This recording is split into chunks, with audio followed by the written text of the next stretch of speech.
गुरु ब्रह्मा गुरु विष्णु गुरुदेव महेश्वर गुरु साक्षात परब्रह्म तस्मै श्री गुरुवे नमः। ଏହି ଶ୍ଲୋକ ଆମକୁ କୁହେ ଯେ ଗୁରୁ ସମସ୍ତ ଦେବତାଙ୍କ ଠାରୁ ବି ଉଚ୍ଚ। ସେ ଆମ ଅନ୍ଧକାର ଜୀବନକୁ ଆଲୋକିତ କରିଥାନ୍ତି। ସମ୍ମାନନୀୟ ସଭାପତି ମହୋଦୟ, ପୂଜ୍ୟ ଗୁରୁଜୀ ଓ ଗୁରୁମା ବୃନ୍ଦ, ଉପସ୍ଥିତ ଶ୍ରୋତା ମଣ୍ଡଳୀ ଏବଂ ମୋର ପ୍ରିୟର ସାନ ବଡ଼ ଭାଇ ଓ ଭଉଣୀମାନେ, ପବିତ୍ର ଗୁରୁ ଦିବସରେ ମୋତେ କିଛି କହିବାକୁ ଅନୁମତି ମିଳିଥିବାରୁ ମୁଁ ନିଜକୁ ଧନ୍ୟ ମନେ କରୁଛି। ଗୁରୁ ଶବ୍ଦ ହେଉଛି ଦୁଇଟି ଅକ୍ଷରର ସମାହାର। ଗୁର ଅର୍ଥ ଅନ୍ଧକାର ଏବଂ ରୁର ଅର୍ଥ ହେଉଛି ଜ୍ଞାନ। ଅଜ୍ଞାନ ରୂପକ ଅନ୍ଧକାରରୁ ମୁକ୍ତି କରି ଯିଏ ଆମକୁ ଜ୍ଞାନ ରୂପକ ଆଲୋକ ପ୍ରଦାନ କରନ୍ତି ସେ ହେଉଛନ୍ତି ଗୁରୁ।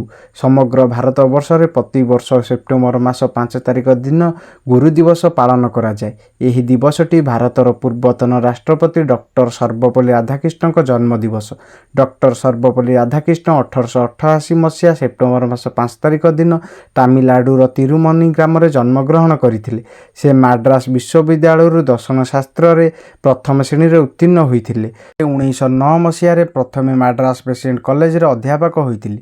ସେ ମଧ୍ୟ ଇଂଲଣ୍ଡର ସର୍ବୋଚ୍ଚ ଉପାଧି ଅର୍ଡର ଅଫ୍ ମେରିଟ୍ ପଦ ପାଇବାର ସୌଭାଗ୍ୟ ଅର୍ଜନ କରିଥିଲେ। ସେ ଜଣେ ଜ୍ଞାନଯୋଗୀ ଏବଂ ଜଣେ ଆଦର୍ଶ ଗୁରୁ।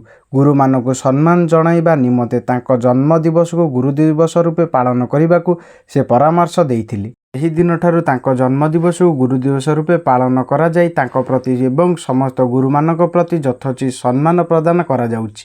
ଆମ ମନରେ ଆମ ଗୁରୁମାନଙ୍କ ପ୍ରତି ଥିବା ଶ୍ରଦ୍ଧା, ସମ୍ମାନ ଏବଂ ଭଲ ପାଇବାକୁ ଦେଖାଇବା ପାଇଁ ଗୁରୁ ଦିବସ ହେଉଛି ସବୁଠାରୁ ଉତ୍ତମ ମାଧ୍ୟମ।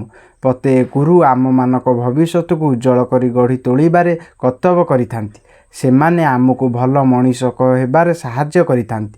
ମୋ ପ୍ରତି ଉତ୍ସର୍ଗୀକୃତ ଥିବା ମୋର ସମସ୍ତ ଗୁରୁଜୀ ଏବଂ ଗୁରୁମାମାନଙ୍କୁ ଆଜିର ଦିନରେ ମୁଁ ଆନ୍ତରିକତାର ଧନ୍ୟବାଦ ଜଣାଉଛି।